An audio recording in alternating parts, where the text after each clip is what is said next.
Que todos aquí reconocemos, hermanos, que cada culto que elevamos al Señor lo hacemos como una ofrenda para su gloria. Sin embargo, llegamos a esas ocasiones en el mes en las que participamos de esta ordenanza que nos permite conmemorar la comunión que tenemos con Dios y entre nosotros a través del cuerpo y la sangre de Cristo, que son el sacrificio del nuevo pacto. Así que les pido que me acompañen a orar, hermanos, para que este mensaje sea una realidad y tenga fruto en nuestros corazones por la obra de Dios. Vamos a orar.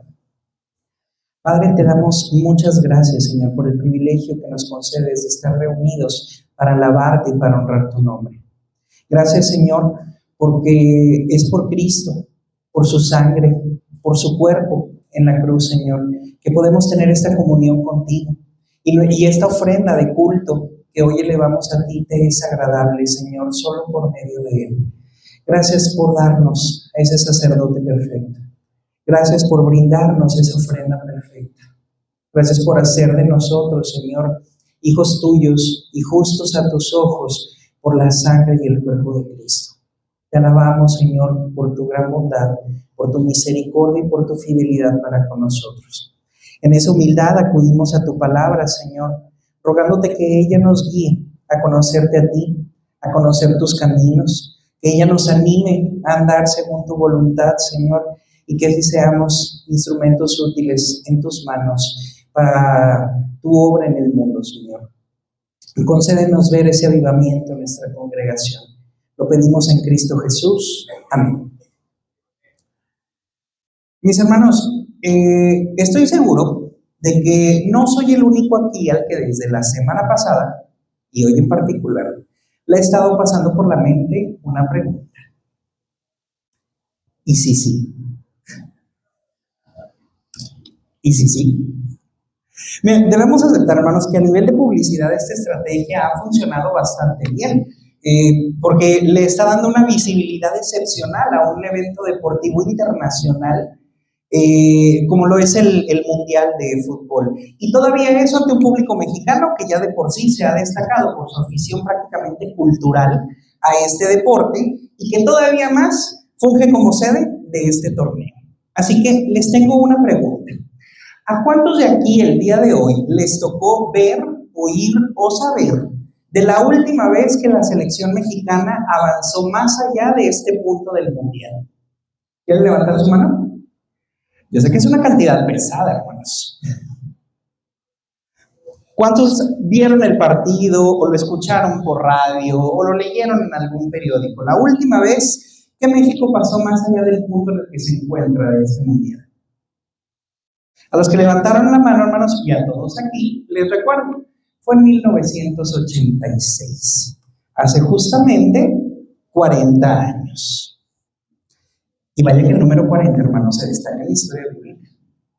En la palabra de Dios también encontramos la espera de una nación que desde su última gran victoria tuvo que esperar 40 años para tener una nueva oportunidad de emprender la conquista del premio que Dios le había prometido. Un territorio propio, lleno de grandes riquezas y de muchos recursos. Haga de cuenta, sería como el premio de esta copa tras derrotar a 7 naciones que ocupaban ese territorio. Y realmente, hermanos, lucharon contra 8, si tenemos en cuenta la conquista del territorio de las tribus de Rubén y de Manasés, que conquistaron un territorio geográficamente antes de entrar directamente a la tierra prometida. ¿Recuerdan cuántos partidos hay que ganar para alcanzar la Copa Mundial, hermanos? 8. Eso nos lleva directamente a la pregunta, hermanos. ¿Por qué en 40 años los israelitas no fueron capaces de realizar una campaña militar exitosa cuando contaban con un ejército organizado de 600,000 hombres? Exactamente, hermanos. Por falta de fe. Se dejaron llevar por el informe falso de 10 personas en lugar de actuar según las exhortaciones de sus líderes y según el poder de Dios que les había concedido cada una de esas victorias. Y eso resultó en su desobediencia, aun cuando tenían todo para emprender una campaña militar que no podían perder, hermanos. De hecho, para mí, hermanos, se los comparto. Lo más frustrante es que se puede decir que llegaron a este punto de su historia invictos. Y gracias a Dios hasta ahora México bendito. Si nos ponemos a hacer un recuento rápido, hermanos, en primer lugar, el ejército egipcio, el más poderoso de su tiempo, estaba acabado financiera y militarmente tras intentar detener al pueblo de Dios. Segundo, la nación de Amalek, los amalecitas, fueron derrotados en batalla bajo el liderazgo de Moisés y Josué tras atacar a Israel por la espalda, mientras estaba de viaje por el desierto. Número 3. Dios los había dotado con los dones del pacto y del tabernáculo. Con eso los había declarado como su propio pueblo y les aseguraba que ellos eran quienes iban a ver con sus propios ojos esa promesa realizada de la tierra que Dios había prometido a Abraham, a Isaac y a Jacob. Y todavía 4 hermanos. Con la protección de Dios habían avanzado con éxito por todo ese desierto hasta la frontera de la tierra prometida. Y aún así, usando el lenguaje de las Escrituras, hermanos, despreciaron la palabra y la promesa del Señor de los ejércitos. Y entonces pensé, bueno, ¿qué es lo mejor que se podría hacer en una situación así? Porque si ya te fue mal una vez y apenas saliste bien librado, pues que no te vaya mal 2 veces. Pero por lo que describe la palabra de Dios, hermanos, yo tengo la sospecha de que muchos de ellos se preguntaron más bien, ¿y si sí? Porque la narración bíblica continúa así. Después, cuando Moisés comunicó las palabras del Señor a todos los israelitas, se llenaron de profundo dolor. Así que a la mañana siguiente se levantaron temprano y subieron a la parte alta de las colinas. Vamos, dijeron, reconocemos que hemos pecado, pero ahora estamos listos para entrar a la tierra que el Señor nos prometió. Pero Moisés les dijo, ¿por qué desobedecen ahora las órdenes del Señor de volver al desierto? No les dará resultado. No suban ahora a la tierra. Lo único que sucederá es que sus enemigos los aplastarán, porque el Señor no está con ustedes. Cuando enfrenten a los amalecitas y a los cananeos en batalla, serán masacrados. El Señor los abandonará porque ustedes abandonaron al Señor. Sin embargo, el pueblo avanzó con insolencia hacia la zona montañosa, aunque ni Moisés ni el arca del pacto del Señor salieron del campamento. Entonces los amalecitas y los cananeos que vivían en las montañas descendieron, los atacaron y los vencieron, haciéndolos huir hasta Orma. ¿Ve que tiene sentido el y si sí?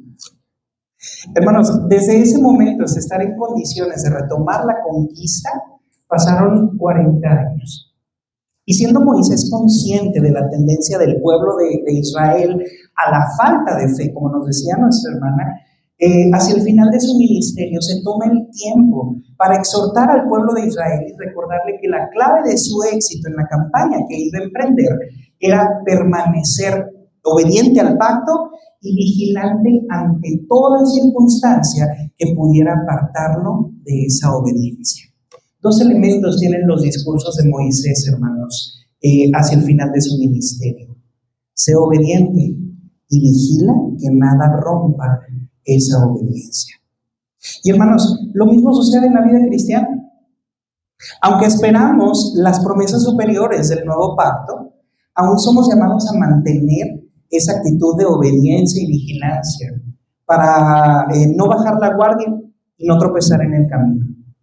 Al igual que el pueblo de Dios en el Antiguo Testamento, hermanos, nosotros debemos recordar las causas que en un momento nos privaron de experimentar las promesas y las bendiciones de Dios, para no volver a pecar cuando Dios en su misericordia nos concede una segunda oportunidad de experimentar lo que en su momento nos fue retenido.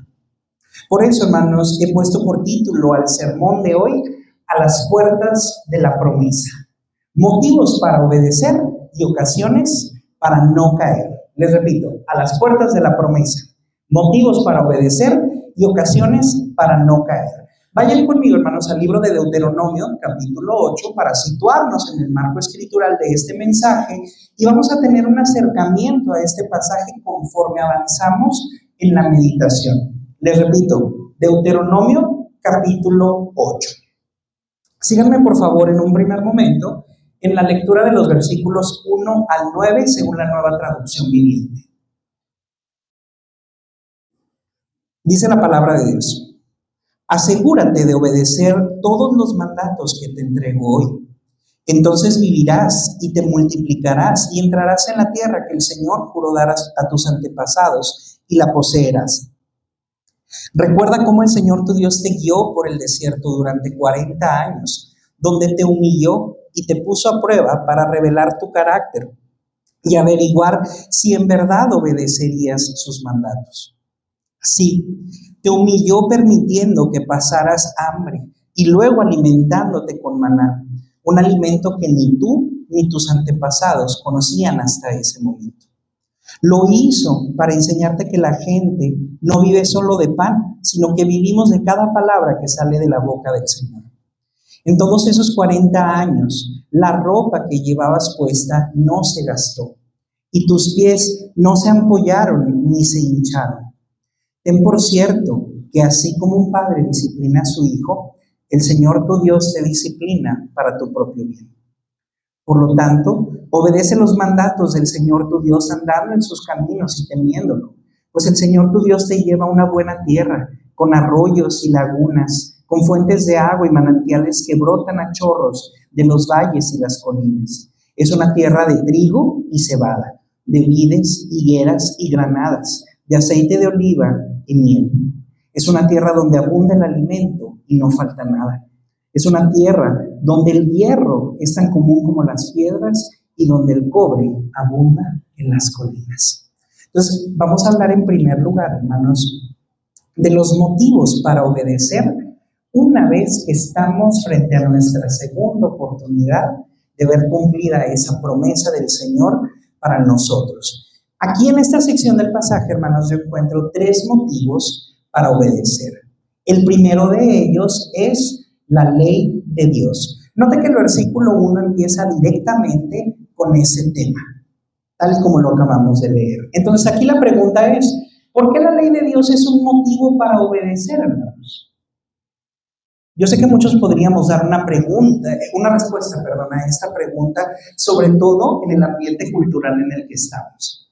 Porque realmente, hermanos, hay un detalle con la iglesia cuando es cuestionada sobre ciertas conductas o ciertos pensamientos que no van de acuerdo con el reino de Dios. Y es que la iglesia no va a cambiar de postura, ni puede cambiar de postura debido a la ley de Dios.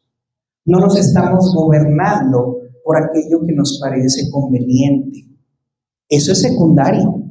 Eso es derivado de aquello que fue establecido para nosotros por Dios. Por lo tanto, repito, ¿por qué la ley de Dios es un motivo para obedecer? En primer lugar, hermanos, debido a su origen. Note cómo Moisés establece su papel en este primer versículo. Asegúrate de obedecer todos los mandatos que te entrego hoy. En otras traducciones va a encontrar la parte que te ordeno o que te mando. Por supuesto, no se menciona directamente, hermanos, pero entendemos que Moisés no escribió la ley. ¿Quién fue el que en un primer momento la escribió en esas tablas de piedra? Dios.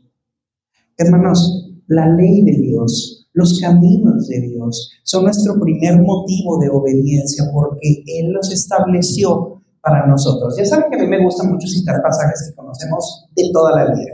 ¿Qué dice el Salmo 23, hermanos? Me guía por sendas de justicia, por amor de su nombre.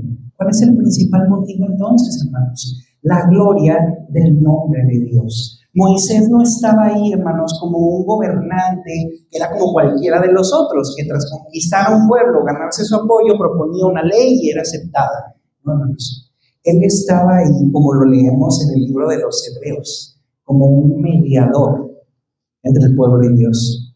Pero la ley en sí misma venía de su Dios. Por lo tanto, hermanos, ya que establecemos la ley de Dios como nuestro orden más alto de conducta, aquello que sí estamos llamados a vivir pase lo que pase, entonces vemos la instrucción que acompaña a este mandamiento. Asegúrate de obedecer todos los mandatos. Y hermanos, Piensen en esta dinámica en la que estamos. ¿Cómo estaba su obediencia al Señor en el momento en el que Dios explícitamente le negó algo que usted esperaba?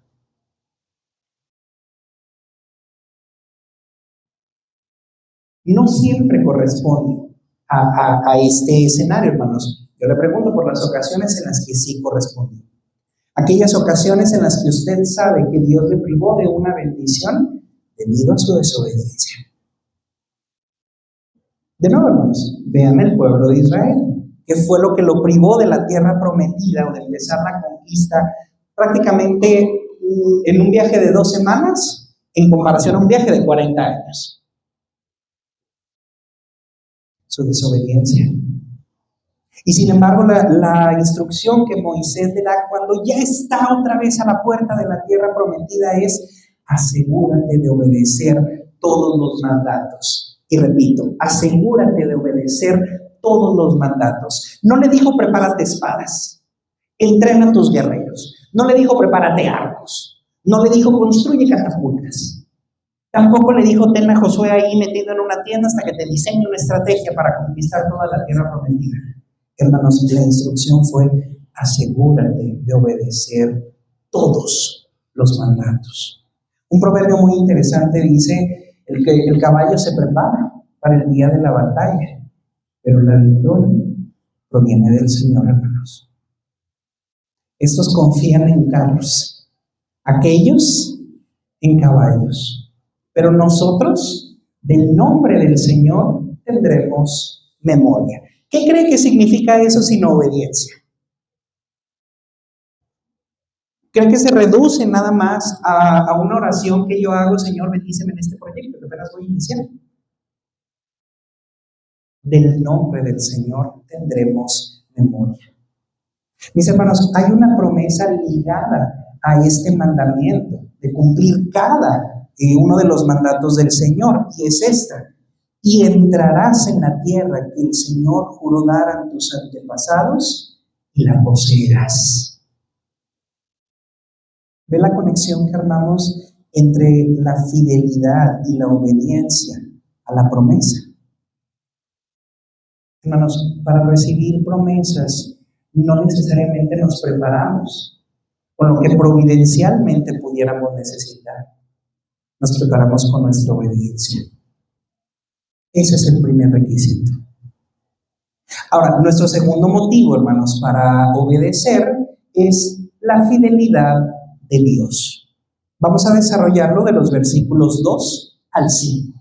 Misma pregunta, hermanos: ¿por qué la fidelidad de Dios es un motivo para obedecer? Si usted ve la primera parte del versículo 2, se va a dar cuenta que la fidelidad de Dios cuenta con testimonio en nuestra propia historia. Recuerda cómo el Señor tu Dios te guió por el desierto durante 40 años. Mis hermanos, ¿cuántas veces Dios le guió a usted y no lo abandonó aún cruzando un desierto? Aún cuando sufrió las consecuencias de su propio pecado. Por supuesto, ya debería bastar, hermanos, que nosotros lo estamos leyendo directamente en la palabra de Dios, y sin embargo se nos invita a reflexionar en nuestra propia vida, en nuestra propia experiencia, porque al escuchar estas palabras, hermanos, el pueblo de Israel tenía que echar memoria hacia atrás y ver cada una de esas ocasiones en las que el desierto pudo matarlos, el calor pudo matarlos, la sed pudo matarlos, asaltantes, ejércitos. Todos pudieron acabar con el pueblo de Israel en ese momento, y sin embargo se te dice aquí: recuerda cómo el Señor tu Dios te guió.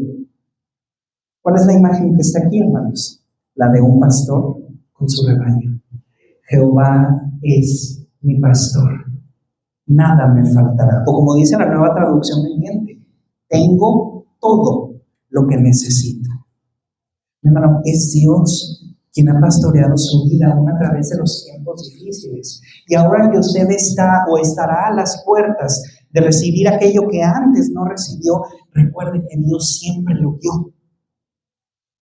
Si usted quiere llegar a esa promesa, déjese guiar por el Señor. Ahora, ¿con qué motivo hizo Dios todo este peregrinaje de 40 años? Lo leemos aquí. Te puso a prueba para revelar tu carácter y averiguar si en verdad obedecerías sus mandatos. Mis hermanos, los propósitos de Dios en nuestra vida son incuestionables. No hubo ningún mal sentir de Dios hacia Israel desde el momento en que los empezó a guiar a través de esos 40 años. Al contrario, Él probó su corazón. Ya dijimos, hermanos, que Dios, viendo el corazón del pueblo de Israel, en su momento le dijo: ustedes despreciaron la tierra. Sus hijos disfrutarán de lo que ustedes despreciaron. Mis hermanos, si antes no le dimos el valor que la promesa de Dios tenía, hagámoslo ahora. Porque para eso sirve el tiempo de espera, para probar nuestro corazón y nuestra fidelidad al Señor. Y créanme que ahora el pueblo de Israel no iba a negociar con eso, o al menos no todos, porque dentro de todas esas victorias encontramos el error de Acán. ¿Recuerdan en qué consistió? Dios había destinado la ciudad de Jericó a ser completamente destruida, es decir, anatema, como parte del juicio de Dios. Sin embargo, Acán vio pues unas prendas que le gustaron, dinero que no necesitaba, pero no le sobraba. ¿Y qué fue lo que hizo?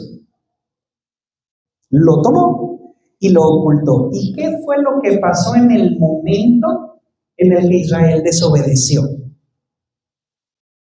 Un pueblito, un ranchito, haga de cuenta, derrotó a un ejército de 3,000 personas que todavía dijeron: no, mira, vamos a enviarles así poquitos, que al cabo tenemos muy buenos guerreros y los pueden vencer fácilmente. ¿Qué pasó, hermanos? Esa ciudad plantó cara y vino una derrota vergonzosa para el pueblo de Israel. Hermano, Dios está trabajando en su corazón. Lo ha estado trabajando desde el momento en el que no le concedió lo que pidió o lo que tenía para usted. Pero ahora ha llegado un punto en el que su corazón puede estar preparado, en el que su corazón puede ser genuino. Porque al final de todo, hermanos, Dios guardó nuestro bienestar mientras cumplía su propósito en nuestro corazón. ¿Qué dice el versículo número 4? En todos esos 40 años, la ropa que llevabas puesta no se gastó. ¿Qué más? Tus pies no se ampollaron ni se hincharon. Hermano, si usted está aquí después de esa prueba o de esa consecuencia, es porque Dios le guardó. Y es porque Dios tiene reservada para usted esa promesa. Puede confiar en su Dios. Puede reservar su confianza de cualquier persona, aunque sea de aquella a quien más pudiera amar, porque el brazo del hombre falla, se debilita. Pero Dios nunca lo va a decepcionar. O en términos bíblicos, no quedará usted avergonzado de haber confiado en su Dios, aún después de haber pecado, aún después de haber fallado. ¿Por qué entendemos esta dinámica de fidelidad de Dios con su pueblo, hermanos? Porque al final de cuentas, la relación que Dios ha establecido con su pueblo goza de plena certeza. Usted puede estar seguro que el Dios de Abraham, de Isaac, de Jacob, de Moisés, es su Dios. Que el Salvador que vieron los 12 apóstoles con sus propios ojos, que Pablo vio en una visión, es su Salvador y es quien está con usted. ¿Qué nos dice el versículo número 5? Ten por cierto, certeza, ten por cierto que así como un padre disciplina a su hijo, el Señor tu Dios te disciplina para tu propio bien. Así que, hermano, motívese a obedecer al Señor fielmente, porque Él también es fiel para con usted. El tercer motivo para obedecer, hermanos, la herencia de Dios. Versículos 6 al 9. Misma pregunta. ¿Por qué la herencia de Dios es entonces un motivo para obedecer? Primero, porque hay una relación no negociable entre la obediencia y obtener la herencia. Si vamos al versículo número 6, leemos lo siguiente. Por lo tanto, obedece los mandatos del Señor tu Dios, andando en sus caminos y temiéndolo, pues el Señor te lleva a una buena tierra. Hermanos, nunca se trata del esfuerzo humano. Dios nos da las fuerzas, pero también nos da el destino y nos dirige hacia ese destino. Por lo tanto, hermanos, no pensemos que todo aquello que queremos emprender a nivel personal, como iglesia o en cualquier otro ámbito, en cualquier otra posición, hermanos, no cae bajo esta misma dinámica. De hecho, si recordamos, hermanos, ¿cuál fue la promesa que Dios le hizo a Josué justo antes de emprender la campaña de conquista? Cuida de obedecer todos los mandatos de la ley de Moisés. No te apartes de ella ni a la izquierda ni a la derecha, porque tú serás quien entregue a Israel la tierra que yo les prometí. Mira que te mando que te esfuerces y seas valiente. No temas ni desmayes, porque Jehová tu Dios estará contigo. Es más, el versículo 8, nunca se apartará de tu boca este libro de la ley, sino que de día y de noche meditarás en él. ¿Para qué? Para que guardes. Es como, guardar yo en un cajón. Hermanos, es guardar en el sentido de obedecer. Para que guardes y hagas conforme a todo lo que me es escrito, porque entonces harás prosperar tu camino y todo te saldrá bien. ¿Qué fue lo que no le había salido bien al pueblo de Israel en un primer momento? Escuchar el informe de los espías y dejarse llevar por esas mentiras. A partir de aquí, bajo la obediencia a la ley, Dios les garantizaba el éxito. Por lo tanto, hermanos, recuerden que cuando hablamos en términos de la vida cristiana, hay una revelación no negociable. La obediencia conduce a la herencia, la desobediencia no. Ahora, algo más que le puedo decir sobre por qué la herencia de Dios es un motivo para obedecer, es porque lo que Dios nos tiene preparado, hermanos, es bellísimo. Ustedes leyeron conmigo la descripción que se hace aquí de la tierra prometida. Vean todo el cuadro que Moisés nos arma desde el versículo 7 hasta el versículo 9. Fíjense todo lo que describe de la tierra prometida, hermanos. No falta agua, no falta comida, no te falta de dónde sacar dinero, de dónde construir. Todo eso va a ser tuyo. Es una tierra hermosa, llena de abundancia. ¿No debería eso ser motivo para que obedezcamos, hermanos? Para que obedezcamos fielmente al Señor. Ahora, déjenme preguntarle algo. ¿Es esa acaso la tierra que el Señor nos tiene prometido a nosotros? ¿Es esa acaso la ciudad que Dios construyó para su iglesia? ¿Cuántos han leído completo el libro de Apocalipsis, hermanos? ¿Cómo compararía esto que estamos leyendo a la belleza con la que se describe la ciudad de Dios en el libro de Apocalipsis? Hermanos, no hay punto de comparación. Eso es lo que nos espera y eso es lo que debería mantenernos en esa mentalidad de llegar hasta ver con nuestros propios ojos la belleza de la gloria del Señor y del lugar que nos tiene preparados. Por lo tanto, hermanos, motívese para obedecer ahora que Dios trae a su vida una segunda oportunidad en la ley de Dios, en la fidelidad de Dios y en la herencia de Dios. Ahora, por favor, acompáñenme en la lectura de los versículos 10 al 18. Y aquí vamos a encontrar, hermanos, las ocasiones en las que Moisés advierte al pueblo para no caer de esa obediencia. Dice el versículo número 10. Cuando hayas comido hasta quedar satisfecho, asegúrate de alabar al Señor tu Dios por la buena tierra que te ha dado. Sin embargo, ese es el momento cuando debes tener mucho cuidado. En tu abundancia ten cuidado de no olvidar al Señor tu Dios al desobedecer los mandatos, las ordenanzas y los decretos que te entregó hoy. Pues cuando te sientas satisfecho y hayas prosperado y edificado casas hermosas donde vivir, cuando haya aumentado mucho el número de tus rebaños y tu ganado, y se haya multiplicado tu plata y tu oro junto con todo lo demás, ten mucho cuidado. No te vuelvas orgulloso en esos días y entonces te olvides del Señor tu Dios, quien te rescató de la esclavitud en la tierra de Egipto. No olvides que Él te guió por el inmenso y terrible desierto que estaba lleno de escorpiones y serpientes venenosas y era tan árido y caliente. Él te dio agua de la roca. En el desierto te alimentó con maná, un alimento desconocido para tus antepasados. Lo hizo para humillarte y para ponerte a prueba por tu propio bien. Todo esto lo hizo para que nunca se te ocurriera pensar: he conseguido toda esta riqueza con mis propias fuerzas y energías. Acuérdate del Señor tu Dios. Él es quien te da las fuerzas para obtener riquezas a fin de cumplir el pacto que les confirmó a tus antepasados mediante un juramento.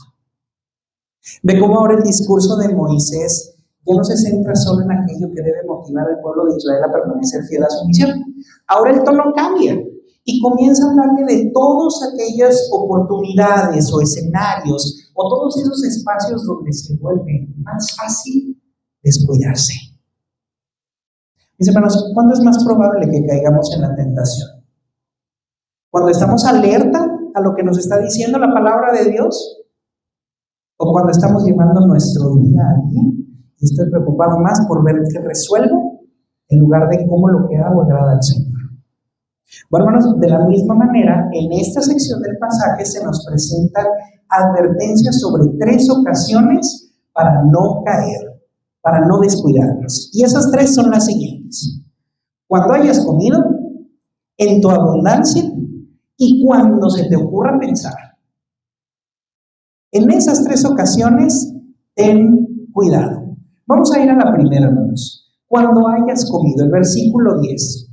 ¿Cuál es la causa, hermanos, por la que el pueblo de Israel debía de estar alerta cuando se hubiera saciado, cuando hubiera gozado de todo lo bueno, de recursos que había en la tierra prometida? Ahora, recuerde que esto tenía un peso muy importante para el pueblo de Israel, hermanos. Llevaban una dieta de maná desde hacía 40 años. Y de pronto iban a comer todo lo que quisieran. Es más, todavía cometieron el horror de decir en voz alta ante Dios: nuestra alma está harta, hastiada de este pan tan liviano. El alimento que Dios les había dado, hermanos. Por lo tanto, ¿por qué Moisés les advierte? Bueno, va a terminar eso. Cuando comas y te sacies, ten cuidado. Por lo tanto, hermanos, la causa aquí es la satisfacción. Porque cuando me siento satisfecho y creo que no necesito más, entonces bajo la guardia. ¿Cuál es el consejo que Moisés les da? Asegúrate de alabar. Cuando hayas comido hasta quedar satisfecho, asegúrate de alabar. Por lo tanto, ¿cuál es la forma sana de esta dinámica? Dios me da su bendición me satisface y la satisfacción me lleva a alabar. No me lleva a descuidarme, me lleva a acercarme a Dios en alabanza. Así es como no nos descuidamos, hermanos. Cuando hablamos de la abundancia en los versículos 11 al 16, yo encontré 2 causas para estar al pendiente cuando tenemos abundancia. La primera, hermanos, es la tendencia a olvidar. Si vas al versículo 11, encuentras lo siguiente: en tu abundancia, ten cuidado de no olvidar. ¿Cuál es, por lo tanto, la acción correctiva que Moisés recomienda al pueblo? Mantente alerta para obedecer. Si formuláramos una dinámica saludable entre estos factores, tendríamos lo siguiente: Dios me concede abundancia, la abundancia me brinda satisfacción y prosperidad, y la satisfacción y prosperidad son el espacio desde el que hago destacar mi obediencia. Mis hermanos, no somos obedientes en los momentos de humildad, también somos obedientes en la abundancia. Como Pablo, he aprendido a vivir cualquiera que sea mi situación. Tenga mucho, tenga poco, todo lo puedo en Cristo que me fortalece. Lo que Moisés nos está diciendo es que cuando tenemos abundancia, es más fácil que olvidemos. Por lo tanto, cuando llega a mi vida la abundancia, entonces profundizo en la palabra de Dios, profundizo en mi relación con Dios. Ahora bien, hay una segunda causa, hermanos, porque los tiempos de abundancia deben de ser etapas de cuidado para nosotros. No solo es que tengamos la tendencia a olvidar, es que también somos personas orgullosas. Ve el versículo 14. No te vuelvas orgulloso en esos días. Mis hermanos, todos sabemos aquí que los logros que tenemos no los ha dado el Señor. ¿Cuántas veces ha permanecido en agradecimiento tras ese logro? ¿Cuántas veces fue más dominante el pensamiento de mira todas las cosas que tuve que cubrir, todos los obstáculos que tuve que librar para llegar hasta aquí? Cuando estés en esos días, no te vuelvas orgulloso. ¿A dónde nos manda Moisés a pensar? No olvides que Él te guió por el inmenso y terrible desierto, lleno de todas las vicisitudes que se mencionan aquí. ¿Cuál sería la forma sana de esta dinámica? Bueno, la abundancia que Dios me concede es resultado de su redención y milagros a mi favor. De ahí es de donde parto. Después, su redención y milagros me recuerdan que no hubiera llegado a ser lo que soy ni estar donde estoy por mis propias fuerzas. Y tercero, de ahí hago crecer la disposición de humildad y reverencia de mi corazón hacia Dios. Mis hermanos, cuando entendemos que donde estamos y lo que somos no ha sido por nuestras propias fuerzas, entonces el orgullo queda excluido. Y podemos disfrutar de la abundancia que Dios nos da con un corazón humilde. Y por último, mis hermanos, versículos 17 y 18. El tercer momento para mantenerse alerta, para mantenerse en cuidado, es cuando hay en nosotros pensamientos autosuficientes. Solo le voy a citar aquí el versículo número 18. Acuérdate del Señor tu Dios. Él es quien te da las fuerzas para obtener las riquezas.